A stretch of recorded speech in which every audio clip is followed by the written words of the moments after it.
silang magkadikit. Okay? Depending sa inyo kung ano mas gusto nyo shape. Yan. Parang yan, no? Check-check ko yan, yung UV ninyo. Pag may overlap na ganyan, minus Nagkokoloks na ako. yan. Okay? So, next. For example, sir, nagkamali po ako mag-unfold. Paano pwedeng gawin? Now, here sa shoes, kunwari mali yung na-map ko, I just use mapping Z sa start, diba? Now, I can use face mode, tapos select yung pinaka-UVs or faces using the UVs here. Tapos, instead of mapping Z, i-remap ko siya. So, mas marami akong detail nakikita up and down. So, I'm going to use anong mapping? Y. Shift right click, mapping, up and down, Y. Okay? Again, pag nagkamali mag-unfold, isa-select lang ulit yung faces, tapos choose ng mapping type. Okay? Tapos here, instead of copying the edges, select ko na lang ulit yung faces. Shift greater than, group selection.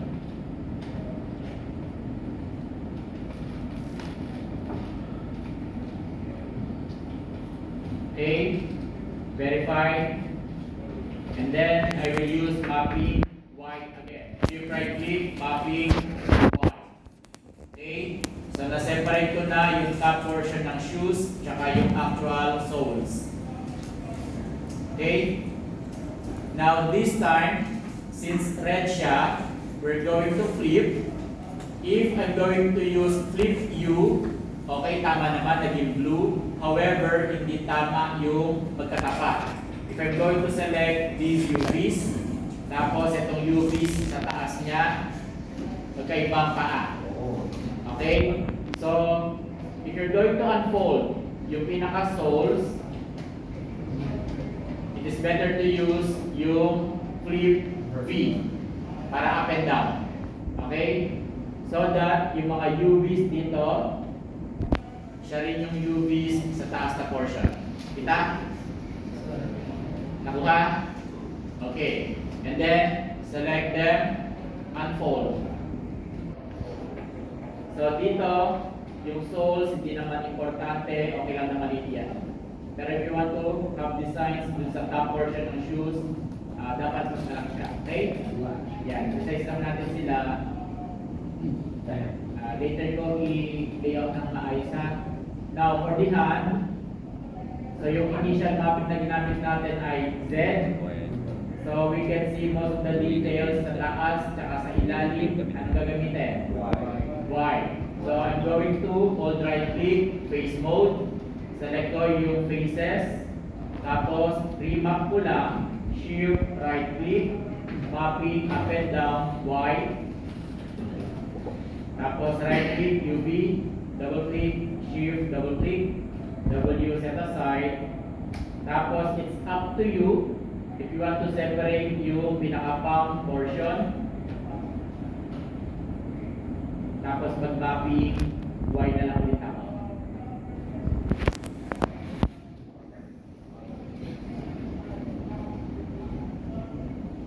Okay, verify. Tama. Tama. Mapping up and down, Y. So same sa shoes, I'm going to use flip V. Para magkatapat yung kamay. Okay? So select these 4 UV shells, tapos unfold. Yan. So yung bottom part, pwede niyong litan kasi hindi naman makita. Tapos, yung upper gloves, okay na yung size niya. Okay? Tapos, layout natin, 1 at 1. Bawal lumagpas ha. 1 at 1 lang dapat.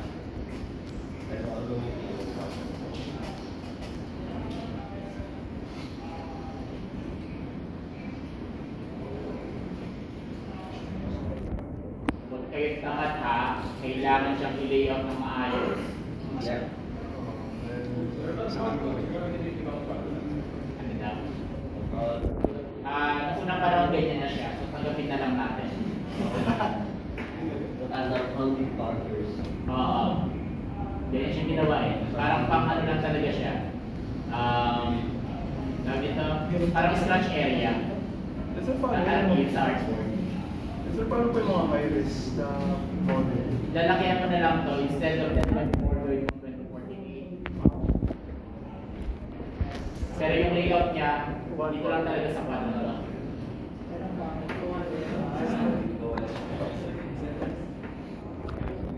Tanggapin mo na lang kayo yung pagtanggap namin.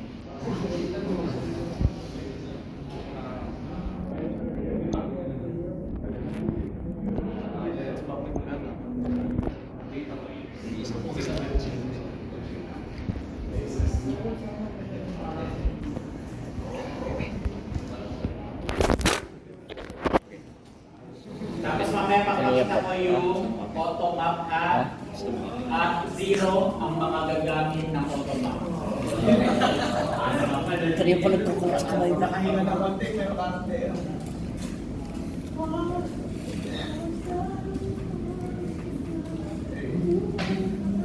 If you're planning to become a texture artist, ito yung foundation ng trabaho niyo.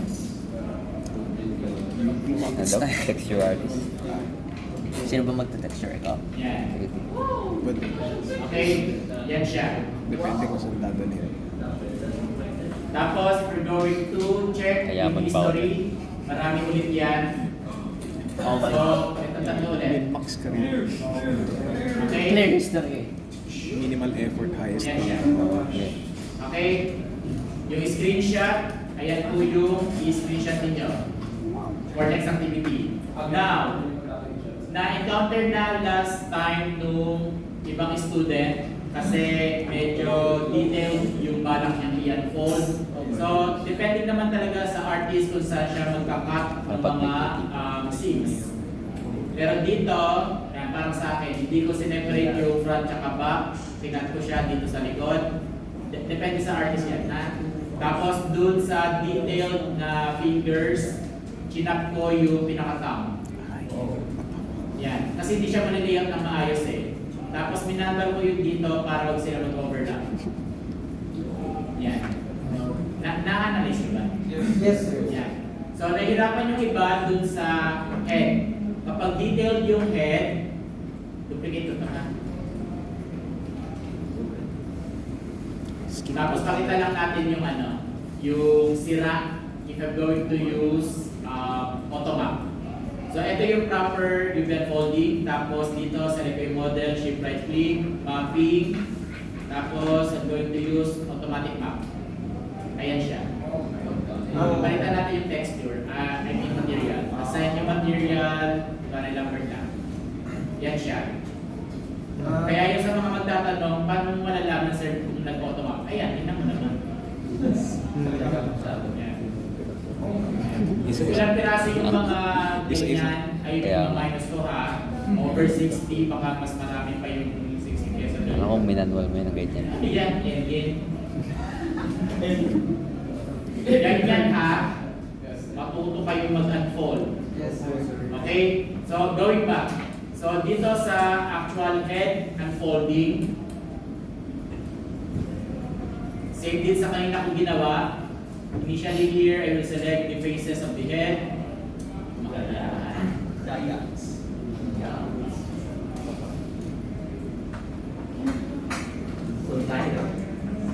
Face mode, select ko to.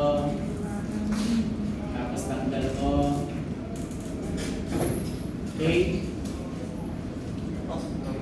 Yan. So here, since cylindrical yung pinaka-head, I'm going to use cylindrical map. So mapping cylindrical map.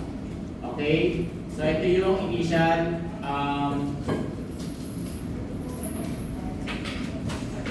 effect that will happen if you're going to use cylindrical map. Tapos, sira yan ha. Hindi pa yan matino. Kapag detailed yung model ninyo, i-separate ninyo yung scalp portion.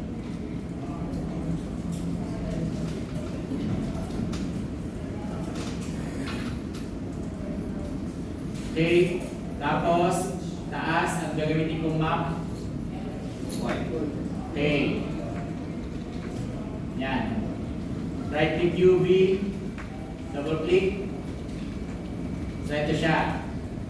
Yung other tools, so edge mode, yung kanina pa rin, pwede kayo dito mag-edge ka, pwede rin dito sa model. UV editing, UV toolkit, cut and sew, lupit natin, cut. Right click UV, yan, separated na yan. Okay? Now, tatahiin naman natin yun dito. So, edge mode ulit. I will select the edges. Nakita? Tapos, deselect ko yung inner edges. I'm holding control. Kasi matatahi yun eh.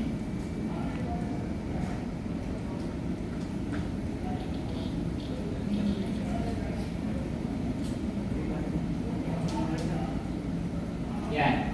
Okay? So yung nag-highlight, they are sharing the same edges.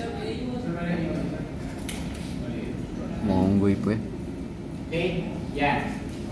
Next, tahe, su.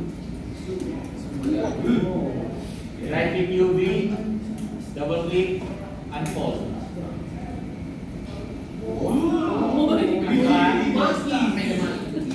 Ganun talaga. Ganun talaga. Tapos kapag detailed pa rin yung pinaka-tenga ninyo, i-chop ninyo. Select yung faces, tapos faces ng tenga. So yung detail ng tenga sa side, anong map yung gagamitin? X.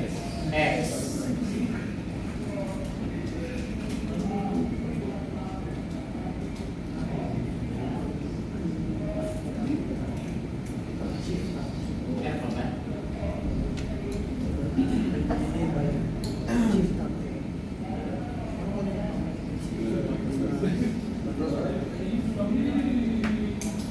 Okay, naselect ko yung faces ng ears. Tapos, separate natin, mapping X. Okay? Right click UV, double click, W, set aside. Yan. So, knowing na ito yung dito, click muna natin. Transform, click ko na lang, left and right. Tapos, select them, unfold. Okay? Yan. So, kayong bahala mag-chop kung saan ninyo gusto mag-chop.